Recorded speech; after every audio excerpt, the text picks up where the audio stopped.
क्या आपने अपने बचपन में इस ट्रेन वाले कार्टून को देखा है? और साथ ही हम सबके बचपन का सबसे पुराना और सबसे रेयरेस्ट कार्टून हड्डी मेरा बॉडी को किसने देखा है? और यही नहीं, पाव पेट्रोल, लकी मैन और पेपा पिग जैसे कार्टून को सिर्फ 90% लोगों ने ही देखा है। तो आज हम कुछ ऐसे रेयरेस्ट कार्टून देखेंगे जिनको सिर्फ 90% लोगों ने ही देखा है। लेकिन अगर आपने इन सारे कार्टून को देखा है तब तो आप उन 10% लोगों में से हो जिन्होंने अपना बचपन इन सारे पॉपुलर और रेयरेस्ट कार्टून को देखकर गुजारा है। और यही जानने के लिए आपको ये वीडियो पूरी देखनी पड़ेगी, क्योंकि आगे के कुछ मिनट आपके लिए बहुत ही ज्यादा मजेदार होने वाला है। नंबर 1, चाचा भतीजा।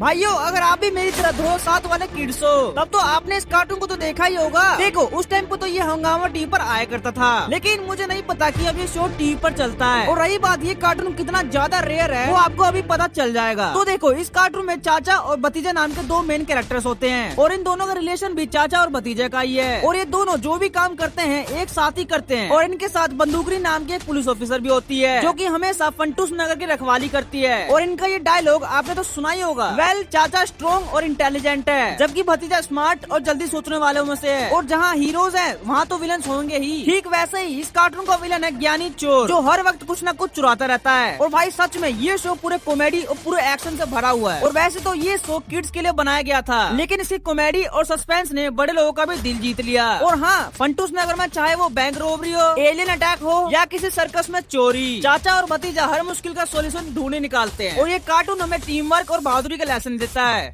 नंबर 2, गुरु और भोले। अब देखो, बचपन में एक कार्टून आया करता था जिसमें डांस और म्यूजिक से दुनिया बचाई जाती थी। जी हाँ, मैं गुरु और भोले की बात कर रहा हूँ। भाई सोनी ये का ये सुपर हिट शो जिसे बच्चों से लेकर बड़ों भी देखना पसंद करते थे। और इस कार्टून में गुरु नाम का एक मेन कैरेक्टर है जो एक डांसर होता है और डांस ही इसकी पावर होती है। और दूसरी तरफ उसका बेस्ट फ्रेंड भोले, जो एक म्यूजिकल गिटार बजाता है। जब भोले म्यूजिक बजाता है तो गुरु डांस करता है। और इन दोनों की जोड़ी बनकर हर मुश्किल को आसान कर देती है। और ये सब सुरताल नगर नाम के एक शहर में रहते हैं, जहाँ पर म्यूजिक और डांस से ही एनर्जी बनती है। इनके हर एपिसोड में कोई ना कोई धमाका होता ही है, कभी एलियंस, कभी मॉन्स्टर या फिर कभी साइंटिस्ट अलबट्टा के क्रेजी इन्वेंशन। लेकिन गुरु और भोले अपनी जोड़ी से सब कुछ ठीक कर देते हैं। और देखो, हर कार्टून की तरह इस कार्टून का विलन है माइकल जैक्सन, यानी कि MJ, जिसे गुरु और भोले की पॉपुलैरिटी बिल्कुल पसंद नहीं। वो हर वक्त ऐसा प्लान बनाता है जिससे गुरु और भोले की बेइज्जती हो जाए। एट द एंड, अगर आपको मस्ती, म्यूजिक और मैडनेस पसंद है तो उसके लिए गुरु और भोले बिल्कुल एक परफेक्ट कार्टून है। और ये शो हमें ये लेसन देता है कि टैलेंट और दोस्ती से हर प्रॉब्लम का सॉल्यूशन निकल सकता है।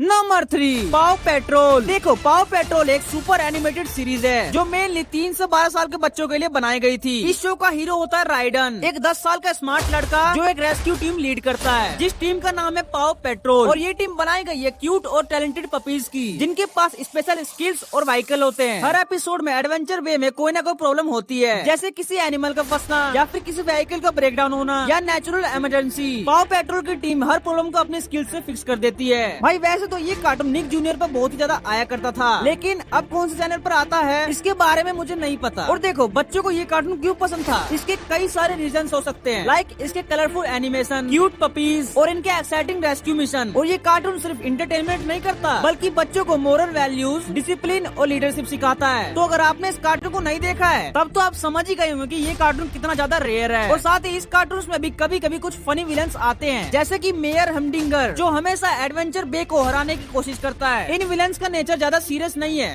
Number 4, Kick Buttowski. भाइयों, क्या आपने इस कार्टून को कभी देखा है? भाई ये कार्टून पूरे एक्शन, स्टंट्स और एडवेंचर से भरा हुआ है। और इस शो का हीरो होता है किक बटोस्की, जो कि हर टाइम कहता है शो टाइम। ये एक छोटा सा लड़का है, लेकिन इसका सपना बहुत बड़ा है, वर्ल्ड का ग्रेटेस्ट डेयरडेविल बनने का। किक हमेशा हेलमेट और स्टंट सूट पहनता है और हर टाइम नए नए क्रेजी स्टंट्स करता रहता है। और किक का बेस्ट फ्रेंड है गुंथर मैग्नुसन, जो एक थोड़ा लेजी और फूडी टाइप का लड़का है। लेकिन हाँ, ये बंदा किक का सबसे लोयल दोस्त है। और ये कार्टून सेट है एक फिक्शनल जगह में, जिस जगह का नाम है मेलो ब्रुक, जो कि एक नॉर्मल टाउन है, लेकिन किक के लिए हर जगह एक स्टंट जोन है। और इस शो का एनिमेशन बोल्ड और फास्ट बेस्ड है। और हर एपिसोड में किक एक नया स्टंट ट्राई करता रहता है, और मोस्टली या तो ये फेल हो जाता है या ज्यादा डेयरिंग बना देता है। और हाँ, किक के पास कोई सुपर पावर नहीं है, सिर्फ करेज, क्रिएटिविटी और कभी ना हार मानने का एटीट्यूड है। और यही सारी चीज इस शो को यूनिक बनाता है। और हर एपिसोड में किक का एक ही गोल होता है, कोई ना कोई इम्पॉसिबल स्टंट कंप्लीट करना और सबको इम्प्रेस करना। सही में इस कार्टून को देखकर अपने बचपन याद आ जाते हैं। और किक बटोस्की सिर्फ फन और एक्शन नहीं है, बल्कि ये कार्टून हमें मोटिवेशन भी देता है। लाइक कभी गिव अप मत करो, अपने ड्रीम्स के पीछे पागल हो जाओ, लोग क्या कहेंगे इग्नोर करो, अपना हमेशा बेस्ट दो, और सबसे इम्पोर्टेंट फेलियर से डरो मत, क्योंकि वो सक्सेस का ही एक पार्ट होता है। नंबर 5, हैप्पी लक्की। भाई ये शो इंडिया का एक ऐसा कार्टून था जिसमें कॉमेडी, देसी स्टाइल और थोड़ा पागलपन भरपूर मात्रा में भरा हुआ है। मुझे पता है आप में से बहुत लोगों को इस शो के बारे में नहीं पता होगा। तो देखो, इस शो के दो मेन कैरेक्टर्स हैं, हैप्पी और लक्की। हैप्पी थोड़ा इनोसेंट और सिंपल टाइप का है, वो हमेशा अपने काम में बिजी रहता है, और ये थोड़ा हरियाणवी टाइप का भी है। और दूसरी तरफ लक्की, जो कि थोड़ा चालाक और नोटी टाइप का है, और हर वक्त कुछ न कुछ शरारत करता रहता है। इन दोनों का दोस्ती वाला दुश्मन शो की जान है। हर एपिसोड में लक्की कोई न्यू प्लान बनाता है ताकि वो हैप्पी को तंग कर सके, लेकिन लास्ट में हमेशा हैप्पी की जीत ही होती है। और वैसे तो ये कार्टून सोनी का मोस्ट पॉपुलर कार्टून में से एक है, और साथ ही इस कार्टून को स्पेशल बनाता है इसके रिलेटेबल कैरेक्टर्स, देसी ह्यूमर और no violence, no bad word. इसीलिए ये शो पेरेंट्स भी प्रेफर करते हैं। और ये कार्टून हमें सिखाता है कि शरारत कभी कभी ठीक है, लेकिन अच्छाई और पेशेंस हमेशा जीत जाती है। तो भाइयों, आपने इन रेयर कार्टून को तो देख लिया, पर क्या आपने कभी सोचा है बनबूज और बुड़बक की आवाज के पीछे किस इंसान का हाथ है? और साथ ही आप सबका फेवरेट परमैन, लिटिल सिंघम और छोटा भीम को कौन डबिंग करता है? और यही नहीं, शिवा जैसे कार्टून को किसी लड़की ने अपनी आवाज दी है। सच में अगर आपने ये वीडियो नहीं देखी तो क्या देखा यार, तो जल्दी जाओ फटाफट से इस वाले वीडियो पे क्लिक करो। और हाँ, कमेंट्स में जरूर बताना क्या आप उन 10% लोगों में से थे जिन्होंने इन सारे कार्टून को देख रखा था। बाकी लाइक एंड सब्सक्राइब कर देना यार। तब तक के लिए बाय।